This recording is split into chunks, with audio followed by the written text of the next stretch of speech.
warm welcome to everyone joining us today. The Power of Partnership, Defeating Onchocerciasis, which is a symposium put together by the wonderful team at the Task Force for Global Health. I'm Patricia Amira, your host for the next few hours. And before we get to the why we are gathered here, allow me to begin with some general guidelines for the session ahead. There are a number of expert speakers with extensive experience that we'll get to hear from today. But due to the limitations of time, their introductions will be brief. However, a fuller bio is available on the symposium website. We have French translation available. All you need to do is go to the bottom of your Zoom screen, click on interpretation to locate and activate this feature.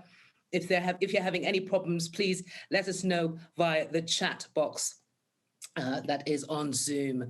For the Q&A sessions, feel free to post your question in the Q&A section. Apologies in advance if we don't get to your question whilst in session, but do rest assured that all questions will be answered even after the symposium closes. So on your screen, you'll see slides, periodically, giving a brief guide to the agenda. If you'd like a more detailed version of the agenda, kindly visit the symposium website as well, which you can easily access via a link in the Zoom chat box just on your screen. Okay, so the power of partnership, defeating onchocerciasis. The journey so far has been one that has all the elements of a simple yet epic story. People and lives to care about, conflict and resolutions, surprises and discoveries that add dramatic development and emotional dynamics, a global plot line, but most importantly, a game-changing story that encourages and uplifts humankind. Today, we'll get to celebrate the remarkable achievements to control river blindness, get to hear initiators and shapers of this effort over the years. It's also an opportunity to examine the partnerships that came into being, discuss what's changed, how best to collaborate and establish which new actors are necessary to help effectively reinvigorate the program, using new guidelines, of course, that have since come into being with such as the WHO NTD roadmap. Now, ultimately, the future we all want is one in which all the people and the communities who suffer from river blindness truly see a journey toward its elimination. I'd now like to welcome Joanie Lawrence, who's been working on river blindness for the better part of 25 years, first at the Carter Center, then with the Task Force for Global Health. She is a Senior Associate Director for the Mectizan Donation Program, responsible for communications, advocacy, partnerships, and management in her expert hands for the moment. Welcome, Joanie. Welcome, everyone. We created this video to show how partnership and long-term commitment are leading to the elimination of river blindness, even in some of the most highly endemic countries. Nasarawa State in Nigeria achieved elimination thanks to the dedication of local health workers, the communities, and our NGO partners like the Carter Center. You'll see in this film that together we can stamp out onco.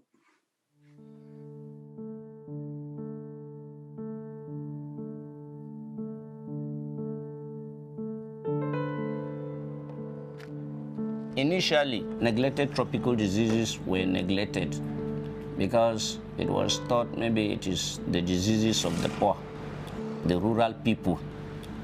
We didn't want more people to become blind. We didn't want people to have leopard skin. And so the government had to come in, embrace it, and ensure that it is broken.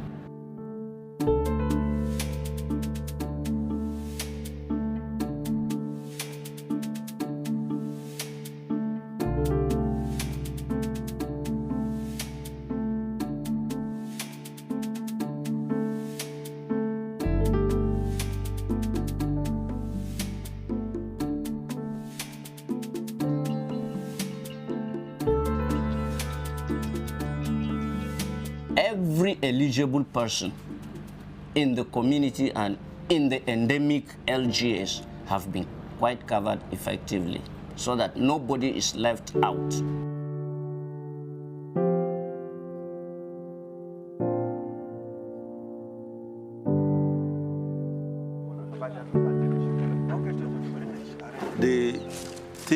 helped us to succeed very well includes a cooperating community. And above all, we must also recognize the importance of the community-directed distributors. They are the most important link of the chain. Remove the CDDs, everything will not work well. Let all layers of government be aware of the fact that these people who have done so much work for us will be integrated into other programs that will come. I love the program. I love helping people in the rural areas. In the village square, when people are discussing other issues, I bring onchocerciasis in, I bring LF in, I bring schisto in. What we believe in the Carter Center, all you need is to help the communities. They will take their own conditions in their hands and solve their own problems. I feel great. Anywhere I go, I am lifted high. Nasarawa State, Nasarawa State. They say, how did you do it? How did you do it? Yes, and I tell them it's just commitment. Commitment.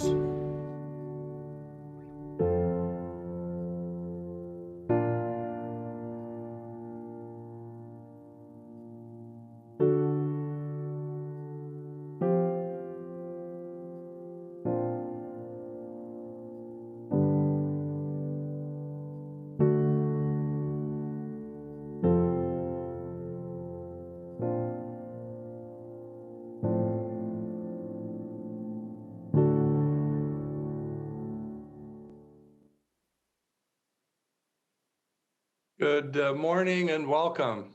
I should say good morning to our colleagues in the Americas. Good afternoon to our colleagues in the African continent and the European continents, and good evening to those joining from Asia. I am Dave Ross, the President and CEO of the Task Force for Global Health. We welcome you to this seminar. As Patricia already mentioned, we come together today to draw lessons from the history of the fight to control onchocerciasis, to assess the implications of these lessons, particularly around building and maintaining partnerships and coalitions, and to sound a call for action for our new goal of eliminating transmission, a goal that has been made possible because of the successes of so many collaborating partners over so many years. I stress the word partners. Indeed, the Onco story is the work of many partners and enlightened individuals. Their work has led the global community to the point where we can now think about elimination. Imagine 30, 40 years ago, tackling the vector control challenge must have seemed to be a huge challenge. 30 plus years ago, the idea of treating millions of people must have seemed a daunting goal. Yet, today, we're looking toward elimination. The recent publication of our colleague Bruce Benton's new book, River Blindness in Africa, Taming the Lion Stare, motivated me and my Task Force for Global Health colleagues to hold this event.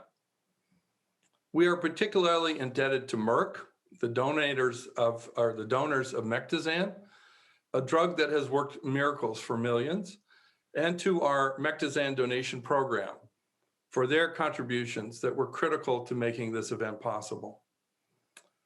The river blindness story is a story of enlightened leadership, coupled with persistent and impactful partners acting together with communities, nations, and even partners across the globe. Today, we examine the characteristics of the partners and look at the critical success factors that have made this miracle possible. For example, what are the characteristics of the government and non-government leaders that help forge this? And of the many active participants and the thousands of communities across the globe that forge and maintain this collaborative success story. I should tell you that I anticipate using today's presentations and discussions to inform the creation of a course on the power of partnerships and coalitions. Building powerful partnerships are the key to much of public health success. Failure to forge strong community partnerships also has a consequence. So today we take a step towards fulfilling this vision. I thank all of today's contributors for stepping forward to share their years of vast experience. So the first part of today's program will underscore the critical role of partnerships in developing strategic aims and tactical plans, and will highlight the innovative methods and tools developed for leveraging the power of those partnerships. The second part of today's program provides an eye to the future. In it, we will discuss the lessons learned during decades of work together. We'll provide insight into the use of those lessons to shift the goal from control to elimination of transmission of the disease. And we want to make a call to all involved, especially to those attending today, to engage with us and to join in finishing the final mile. With this, I just want to say again, my warm thank you for participating. My thanks to our colleagues from around the globe joining us today to share their experience. And with that, I'll pass it back to Patricia. We'll be leading straight into Bruce Benton, who's the former World Bank manager of the Onchocerciasis. I'll leave it with you, Bruce. Okay, thank you, Patricia. And thanks to the task force for this opportunity to look back at decades of effective onchocerciasis control and to derive lessons from that experience for going forward. The book, River Blindness in Africa, recounts the history of the West African Onchocerciasis Control Program, OCP, and the follow-on African Program for Onchocerciasis Control, or APOC, where the objectives were to eliminate onco as a public health problem in Africa. The book also draws lessons from that 40-plus year history intended to strengthen progress toward elimination of onchocerciasis and to inform other Africa-wide disease control efforts. So what progress has been made since control began in the mid-1970s? As recent prevalence maps illustrate, onco has been largely eliminated as an Africa-wide public health problem. This includes the once most heavily endemic area in the world in West Africa, shown on this 1975 map. The areas of high prevalence are Burkina Faso, Mali, northern Ghana, northern Cote d'Ivoire, and over to Guinea. Dramatic results were achieved under OCP across much of West Africa by 2002 through vector control supplemented by mectizan treatment. And this 2015 map shows the impact on the disease in much of West Africa. Recent WHO data revealed that widespread mectizan treatment ramped up under APOC has continued in the 20 non-OCP countries since APOC closed in 2015. This ongoing treatment is resulting in steady declines in prevalence, projected to reach low levels everywhere by 2025. Shown here on this next map. These projections may need to be revised, however, if new data show that COVID-19 is significantly impeding mectizan treatment. So what are the key ingredients to this success? First, remarkable leadership and courageous decisions by individuals. This includes the launch of OCP by Robert McNamara of the World Bank, dynamic OCP management by Ibrahim Samba, the donation of ivermectin for as long as needed by Merck CEO Roy Vagelos, rapid APOC scale-up led by directors Yankum Dadzi, Azadoga Sekateli, and Uche Amazigo, and APOC launch by Jim Wolfenson. Sadly, Jim Wolfenson passed away this past November. He would have loved being here. He was an avid proponent of partnership and adored the Onco programs because, in his words, they were true partnerships that intimately affected the quality of people's lives and had a manifest economic impact on rural communities. The book outlines salient features common to OCP and APOC that instilled success. They include, beginning with the second bullet, first, a diverse, steadfast partnership, including the donor community, the African participating countries, the co-sponsoring agencies, the private sector, NGDOs, and various research entities. The major partner groups were complementary in skill sets and comparative advantages. That complementarity enabled the partnership to function through a division of labor that yielded synergistic results. Also, each major partner group had its own forum for reaching common positions that facilitated decision-taking in the larger partnership and progress toward full control. The book suggests adhering to specific principles and processes to help ensure that partnerships endure, remain committed, and steer long-term programs effectively. Second, program autonomy, reinforced by unstinting donor support, enabled focusing exclusively on onco-control and the program's objectives. Consequently, their ample resources were not diverted by the executing agency for other WHO objectives. On balance, the OCP and APOC directors remained accountable to the African countries they served and to the donors providing the funding necessary to succeed. Third, a regional approach was a vector control imperative under OCP due to the black fly's near 500-kilometer flight range. Going regional was found to have important advantages, and consequently, that approach was carried into APOC.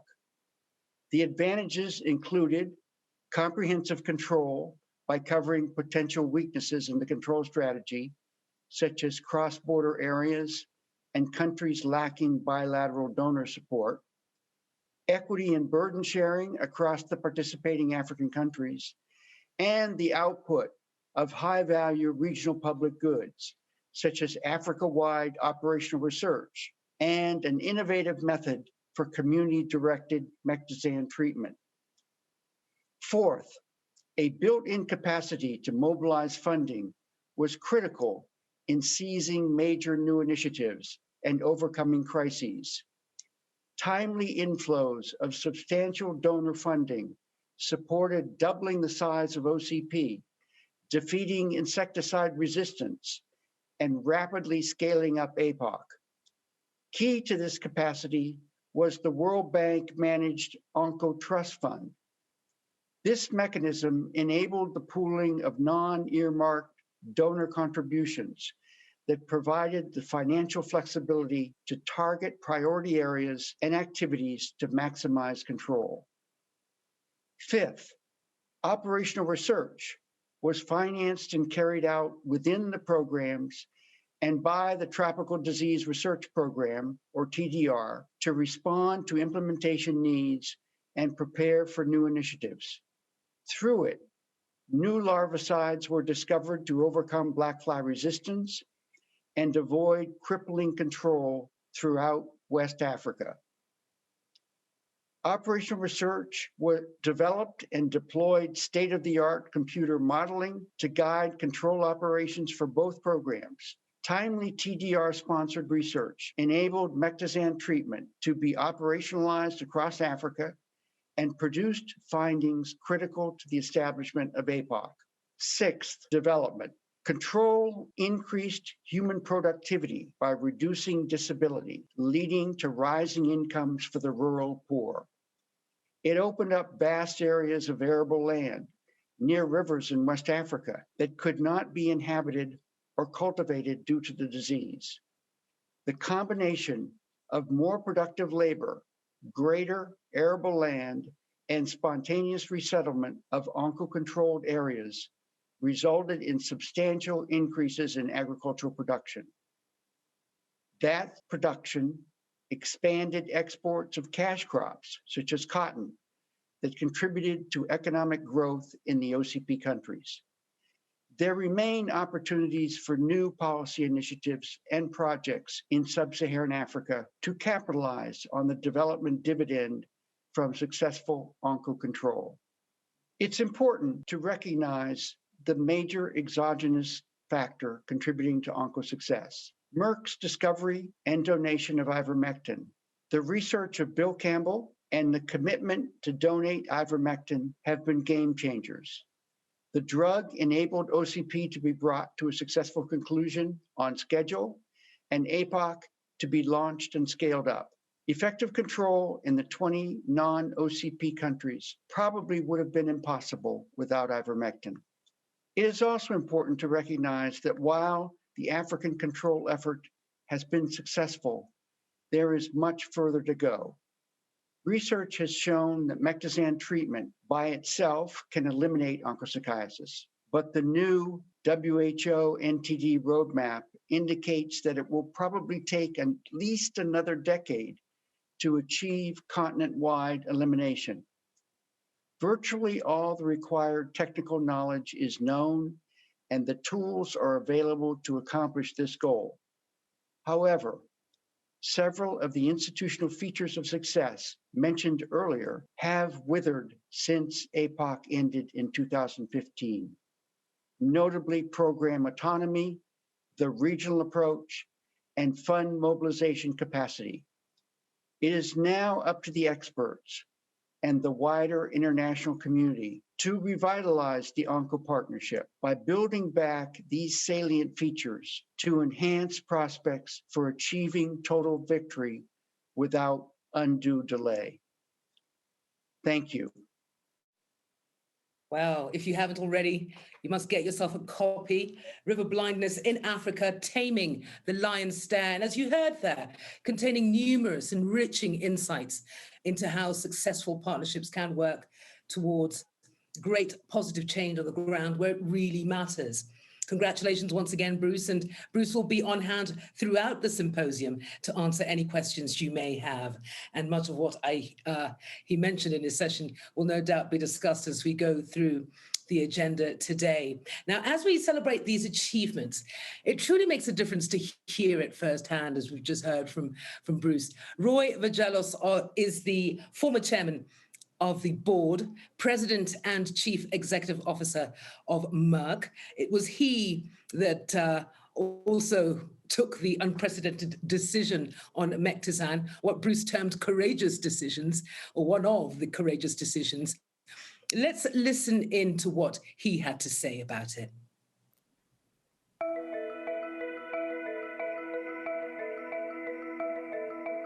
There was an enormous human need for a drug that would prevent blindness caused by this onchocerciasis. Merck had at that time the technology, the scientific know-how to do something big.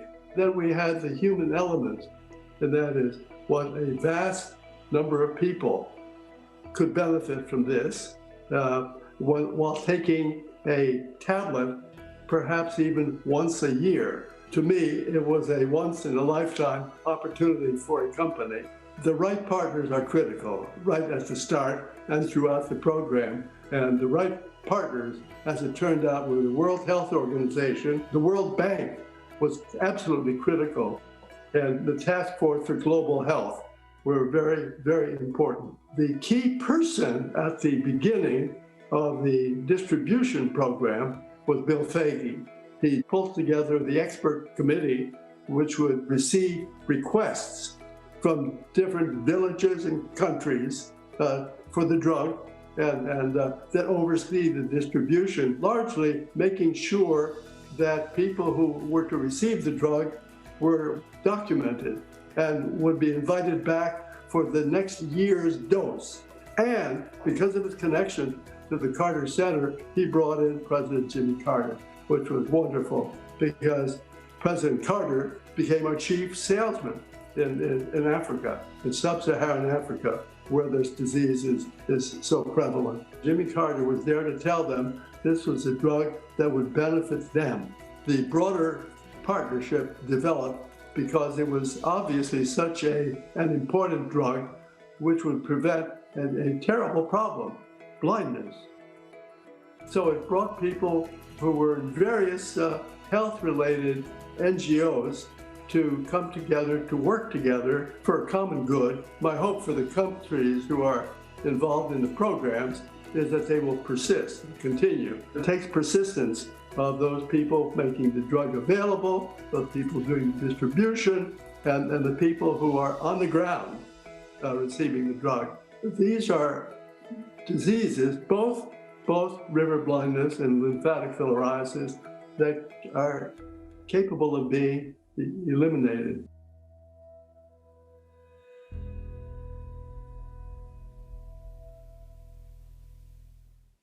The power of partnership and working towards the common good. Thank you, Roy, for your special message and the commitment that led to the incredible work in oncocontrol and treatment. I do like his repeated use of the word persistence. Commitment being a critical element in partnerships. Our next set of speakers will expound on this, I think, and the role of partnerships from various perspectives. Allow me now to welcome Professor Catherine Marshall, who will chair this session. Catherine, as many of you know, brings 5 decades of operational and research experience in international development in various regions globally, holding World Bank country director roles for the Sahel and Southern Africa regions. Today, she is a senior fellow at Georgetown University. A very warm welcome to you, Catherine. Thank you. And thank you so much for your generous introduction. It is a great pleasure and a great marker to welcome Bruce Benton's book, the book which tells us in great detail the remarkable story, the remarkable history of what is, I think, in world development history, one of the most striking and the most important programs and partnerships. It is a history that goes back to the 1970s when the World Bank for the first time got involved in health because the links between health and development were so starkly obvious in the program, and it has gone on. But the focus right now is on this question of partnership with the apt title, The Secret Sauce. In other words, what made this partnership work, what made it possible? I call it in many ways a miracle, and we're looking to the elements of that miracle because if we look at development today, as well as in history, there are very few challenges as great as this challenge of partnership. The Sustainable Development Goal 17 focuses on partnership, and people use the term constantly, but what it actually means is often obscure. So we're going to be hearing now from 7 people. So they will have limited time, and they will will have 3 keynotes, and then we'll have a panel discussion. And at the end, I will come up with some of my notions of what is this secret sauce. But I want to give one introductory highlight. I worked in the World Bank at various different stages on the river blindness programs.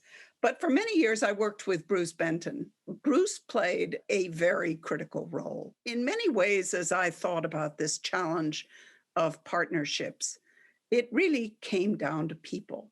It came down to institutions, but it also came down to personal qualities of commitment, of grit, of sheer stick-to-itiveness, of stubbornness, of an unwillingness to take no for an answer. And those are epitomized in a number of the people that are part of this effort.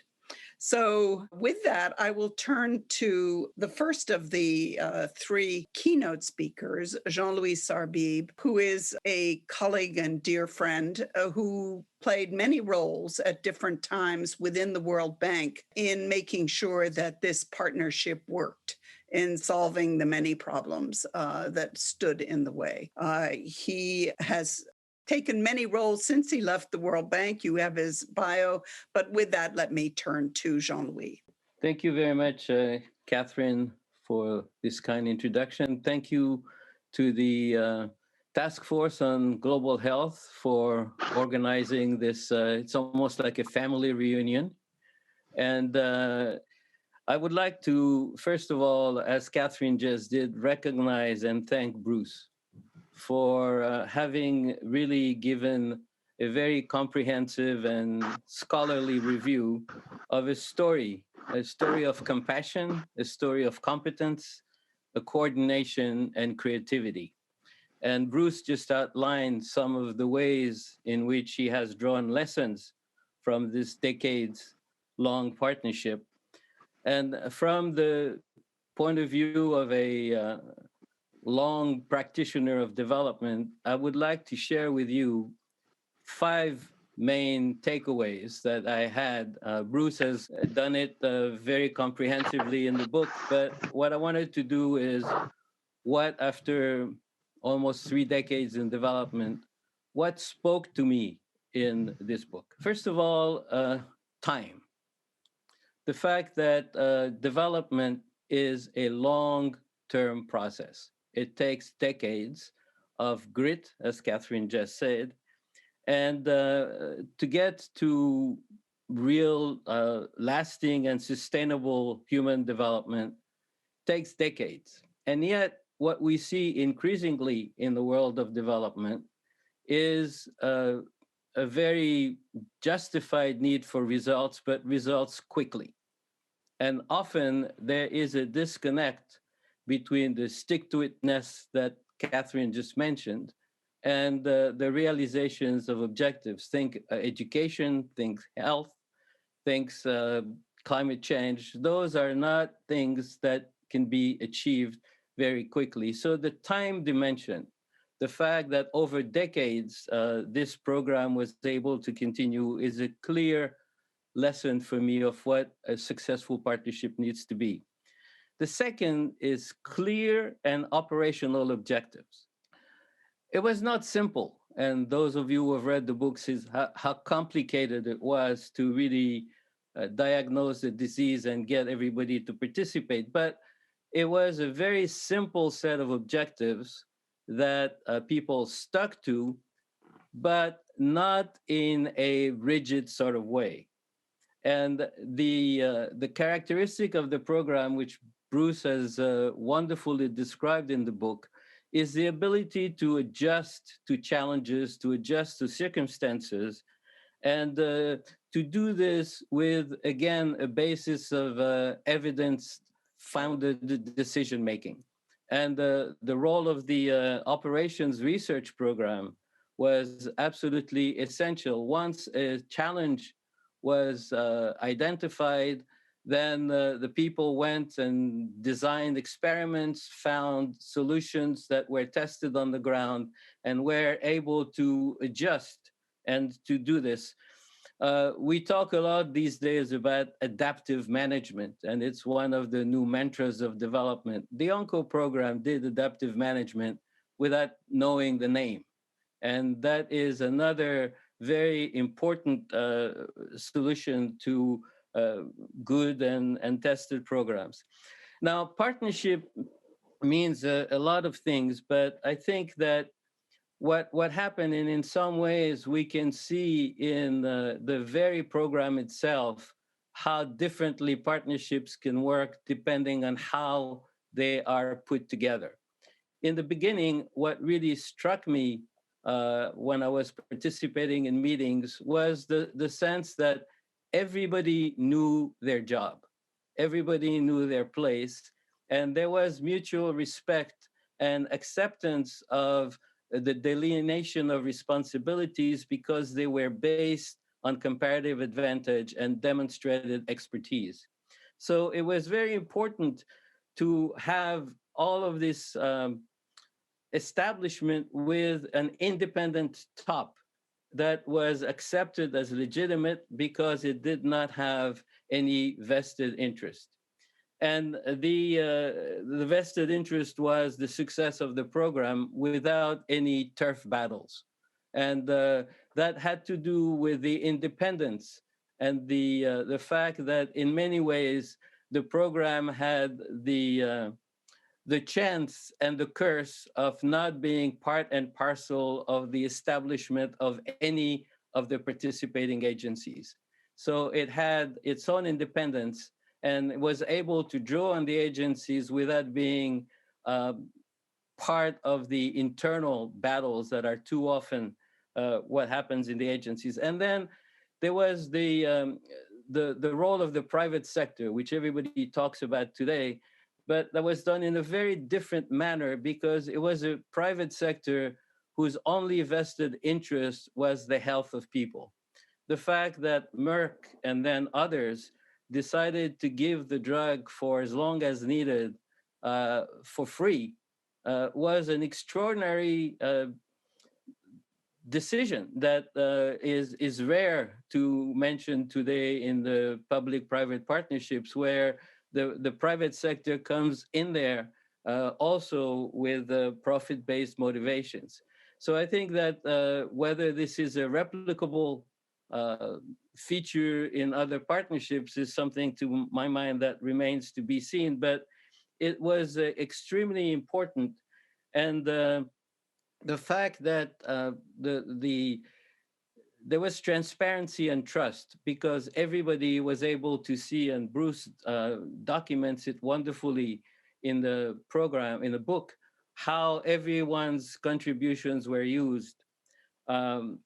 And the last few years of APOC, and I don't mean to say anything negative about WHO, when this independence was in some sense no longer there, showed that there were many more factors that came into being that were not there at the very beginning. Another dimension is innovation and evidence-based decisions, again, linked to the importance of the operations research program. Obviously, the key is ivermectin. The fact that the insecticide resistance was really very much documented. The use of maps. Personally, I really became intrigued with the ONCO program at the lunch with Bruce in Ghana, where he really got me interested by showing me the maps that he just showed you in his presentation. And this was at a time when the maps were not at all used. And to me, one of the greatest stories of the importance of the evolution of this program was the transformation of a top-down, expert-led program into a bottom-up community development, a community-driven distribution. And the fact that this was done with a lot of care to make sure that the community development distribution, the community-directed distribution was not at the expense of anything scientific is a wonderful story. In particular, the way in which the scientists were able to design very simple methodologies so that the community workers knew how much ivermectin to give people. You have seen in the book the picture of the stick that was developed to do that.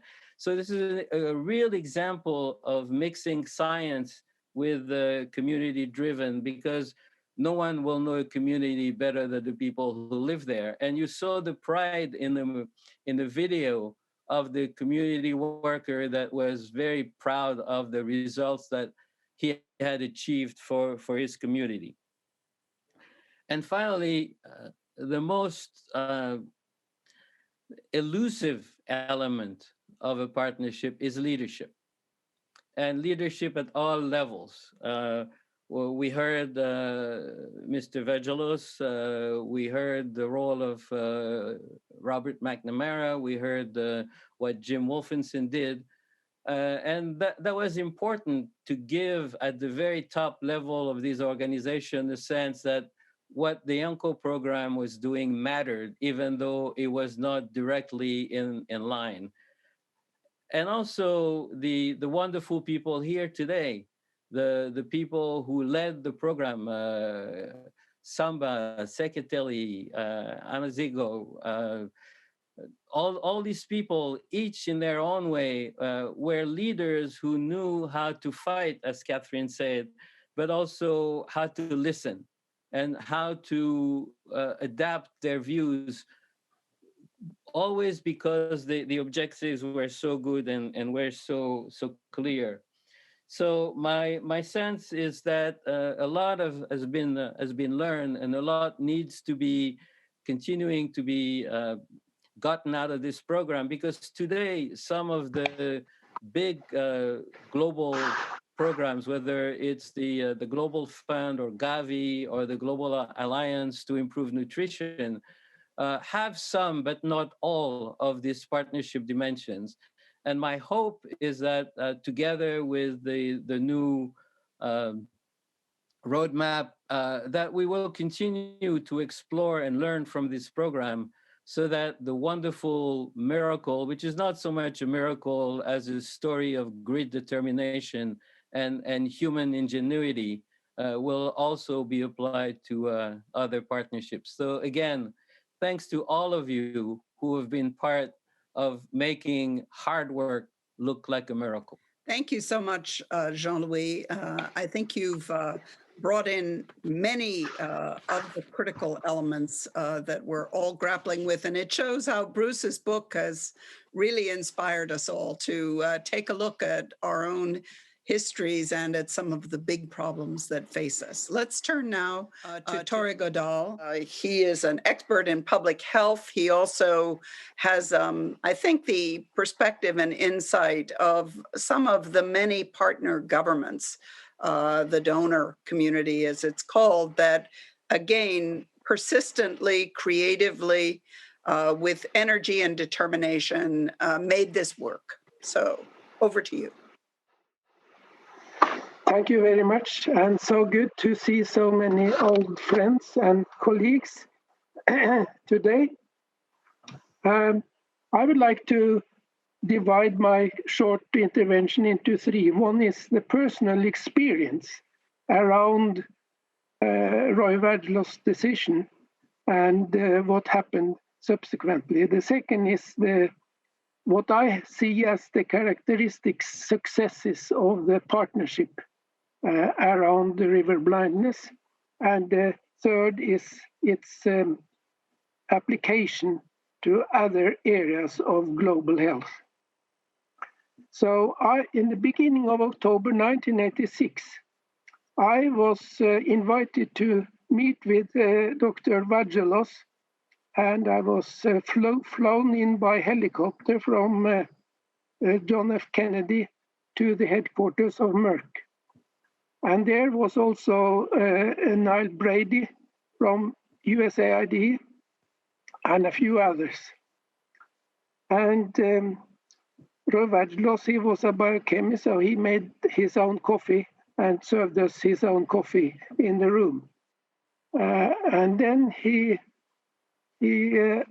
asked Niall Brady from USAID whether USAID would actually contribute to the question of ivermectin, basically that they would kind of purchase it at a low price. And then Niall Brady said no. And then Roy Vagelos said, then we will provide it gratis. And I understood I was witnessing something historical. I will come back to it in relation to operational research later today, but obviously I was so excited and went straight back to Geneva. And then soon it was a question of actually who would deliver on the program. And the question came whether WHO would actually take on that role. And then Rafe, that will be in a session later today, as well as his colleague Warren Firth, said no, they did not think that was a good idea.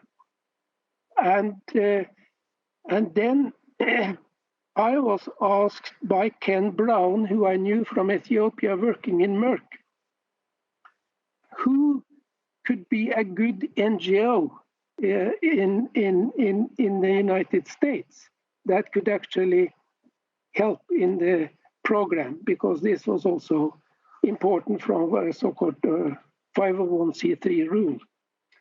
So I had one hero in public health, and that was Bill Föge. And so I suggested to Bill Föge that to Ken Brown that perhaps they should contact the Carter Center, and therefore that Bill Föge could be in charge of the program. And we have heard from Roy Vagelos that he contacted President Carter, and thereby the chief NGO, and in many ways the operational aspects was then anchored in at the Carter Center with Bill Föge in the center.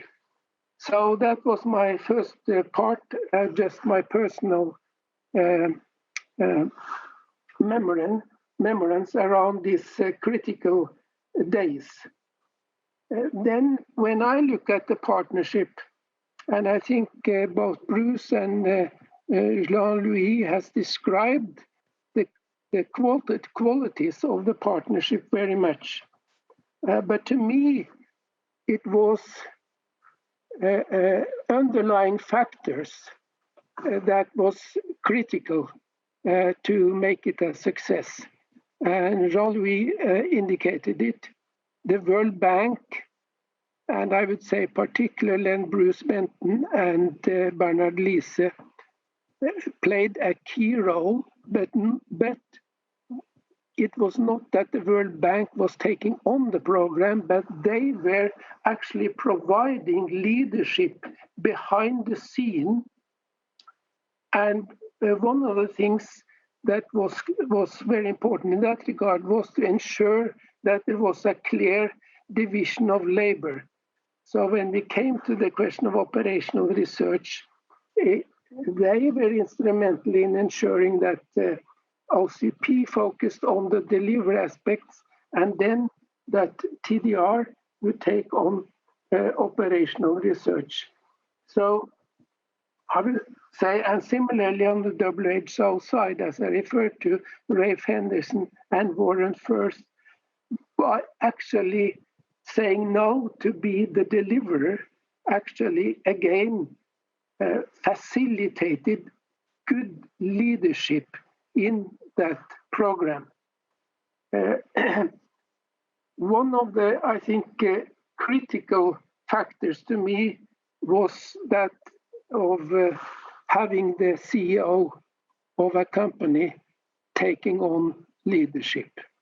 Because in tropical diseases, we had collaboration with many private sectors in relation to various kinds of drugs that could have some activity, or in terms of R&D to develop drugs.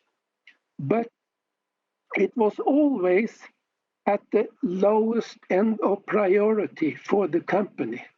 And thereby often you got frustrated that the expectations was not matched by delivery. And here it was the complete opposite, which was absolutely extraordinary, that they were so keen on making it a success. And with that kind of top management from the private sector, I think is an illustrative example of the optimal leadership from private sector in relation to challenges in global health. coming to my last part, when I came back to Geneva, I faced by 3 directors that all said it was a bad idea to give a drug free of charge because it had always there should be a value attached to it. And I said, are you crazy? We haven't even secured it yet. Shall we throw away our negotiating cards right now? And I have the suspicion that they had been lobbied by other companies that were very, very concerned about the decision by Roy Vagelos. And it took a few years. We then actually saw the examples from other companies, and I here only mention 2. One is Glaxo with regard to lymphatic filariasis, and it became a donation program there together with Mectasan, and similarly the trachoma donation program by Pfizer, both of which very, very important. So the model certainly had its followers after the scare was kind of settled down. But of course, we came into a sort of different phase in global health when the big investments started to flow with the Global Fund and Gavi around 2000.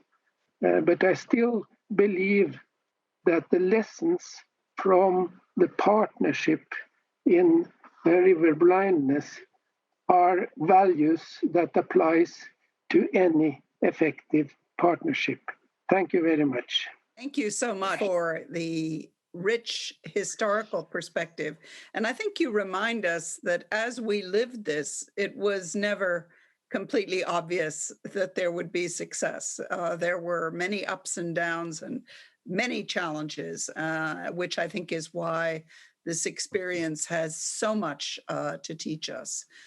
We now turn to our third keynote speaker, Don Hopkins, who is in some senses rather legendary in this area. He is at the Carter Center, and he will give us a different perspective from as to how he sees the secret sauce of this partnership. Thank you. And good morning, good afternoon, good evening, everybody. It's so great to see so many young faces after such a long time.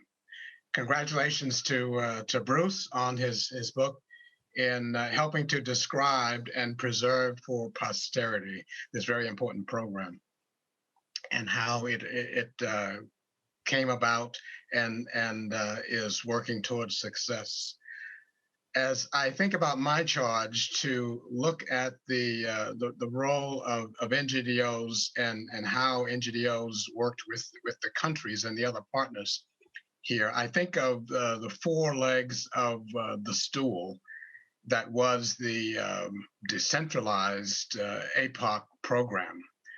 Those legs being Merck, which provided the drug, of course, the countries themselves, which were the site of the action, APOC, which provided the coordination, leadership, and funding, and the NGDOs, which contributed by supporting the countries with funding, with technical expertise, and also worked with Merck, APOC, and the countries as well in research.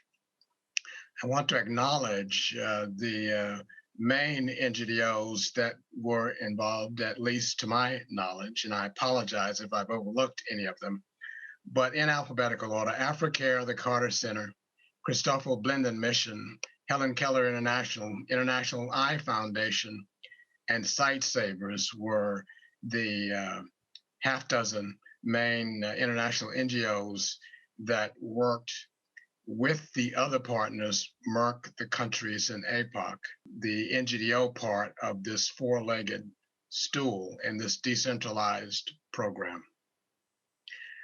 I think about the contributions of the NGDO coalition around 4 or 5 areas, those being they brought to this decentralized program knowledge at the grassroots level of working in the countries concerned, and contributed from that vantage point technical expertise, helped with research with Merck and APOC in operational research and original research to demonstrate the efficacy of mectizan itself.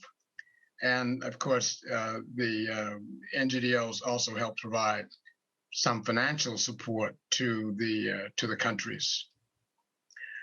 Another important element, in addition to that knowledge, financial support, was the flexibility. I'm going to come back to that later, but just one example, in perhaps the most complex country, certainly the largest country involved in African Program of Onchocerciasis control, Nigeria. There, the Ministry of Health worked with the NGOs and provided a rational framework by pairing NGOs, individual NGOs, with individual states in Nigeria, so that you didn't have people stepping all over each other, and to make this a more coherent enterprise. The last point I want to make under contribution area of the NGO coalition is in advocacy, and I'm also going to come back to that later. But I would also note now that with the various NGOs we had working on this, most of them came to this seeing onchocerciasis as one more eye disease among several eye diseases that they were working on. The exception to that was the River Blindness Program, which was founded and funded by John Moores, an innovator in the oil industry out of Texas, who founded River Blindness Foundation in 1991. He founded that and decided to fund it as a result of learning about the EPICO donation by Merck.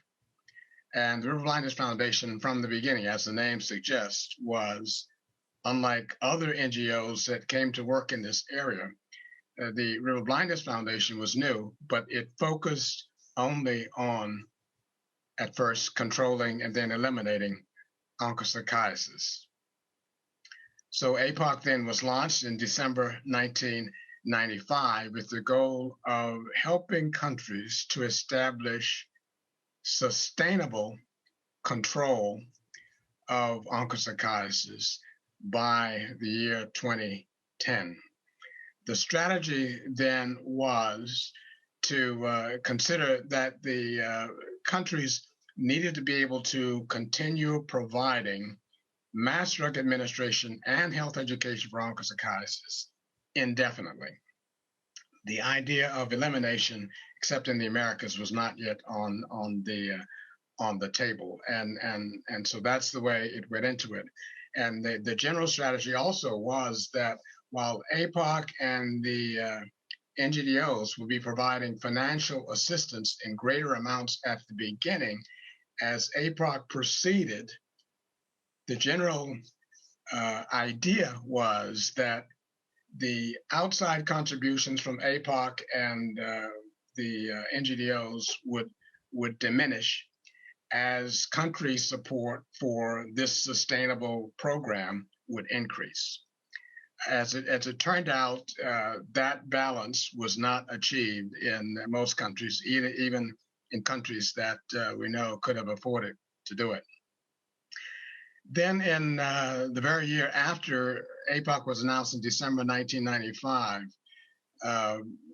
Mr. John Moores decided, having become a board member of the Carter Center, merged the River Blindness Foundation into the Carter Center. And so the River Blindness Foundation became the Global 2000 River Blindness Program of the Carter Center.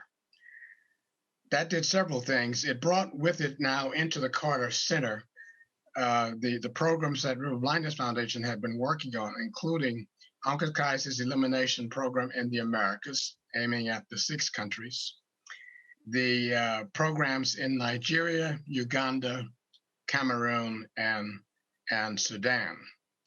In addition to those programs, the Carter Center inherited Brian Duke as a foremost technical consultant, Dr. Emmanuel Mire, who was working with the River Blindness Foundation in Nigeria, Moses Katabara, now Dr. Moses Katabara in Uganda, and Professor Mamoun Homeda in Sudan. The Carter Center, in taking up this mantle, then hired Mauricio Sabre, that you're going to hear from this afternoon, and we recruited Frank Richards from Centers for Disease Control. Now, I've already mentioned that River Blindness Foundation came into this focusing only on onchocerciasis. When it came to the Carter Center helped add a greater emphasis on eradication. We were already working on the guinea worm eradication program, of course, since 1986. We'd already been using and working with village-based health workers. In fact, 6,000 villages in Nigeria, 6,000 villages in Ghana already had village-based health workers working with us on the guinea worm eradication program, doing health education, distributing cloth filters, and mobilizing their communities, as well as surveillance, reporting to the ministries of health through the various layers of the administration. With the River Blindness Foundation also, of course, came OEPA, as I've already said, in the Americas, which was already focused on eliminating onchocerciasis from the Americas in the 6 countries. But with this intensifying focus on eradication, the Carter Center joined with World Health Organization, funding from the Gates Foundation in 2002, to hold a conference on the eradicability of onchocerciasis. That conference concluded that the disease, there was not enough evidence to show the disease could be eliminated in the Americas, in Africa, that it probably could be eradicated in the Americas, since it was less tenuous there, more tenuous there. But that program, also funded by Gates Foundation, then led Gates Foundation to provide more funding for OEPA and also some additional funding for the Tropical Disease Research Program at the World Health Organization. In the process of working with onchocerciasis, as we had with guinea worm eradication, the Carter Center then annually put on program reviews, bringing people from the programs we were assisting, the countries we were assisting, into Atlanta to discuss with each other and with representatives of all the other partners, Merck, the countries themselves, of course, the other NGOs, and APOC, to discuss on a country-by-country basis what was happening, and for the countries to learn from each other how to, what were various problems, how to solve them.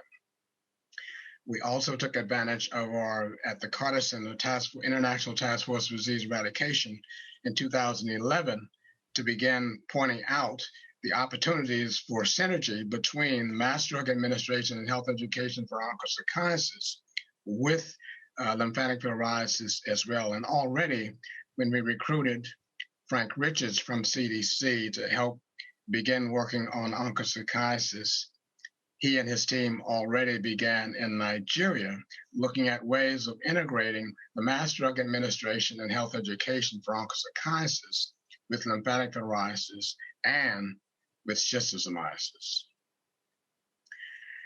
And now I come to the advocacy. Of course, our foremost advocate was President Carter.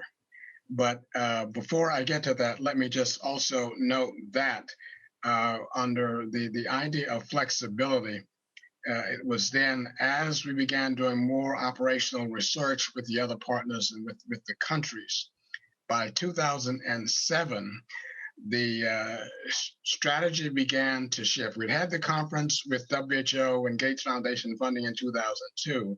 5 years later, already in 2007, the government of Uganda, Ministry of Health, declared that they were going to go for elimination of onchocerciasis from Uganda. First African country to do so, the rationale being that they were seeing the difficulty of maintaining this program for control indefinitely and funding it. And they thought that by then they wanted to try to aim for elimination.